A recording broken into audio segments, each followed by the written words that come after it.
A 2000 metros de profundidad, donde la luz del sol no existe, vive un monstruo que te invita a cenar, antes de convertirte en su cena. El anglerfish lleva una caña de pescar en la cabeza con una bombilla que brilla en la oscuridad.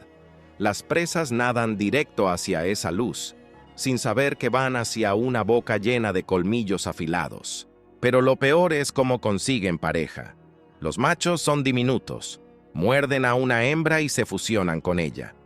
Su piel y su sangre se unen para siempre, convirtiéndose en un parásito que ella termina absorbiendo. Si quieres ver más secretos perturbadores de la naturaleza, dale al botón de seguir. Y piénsalo 2 veces antes de buscar luz en la oscuridad, porque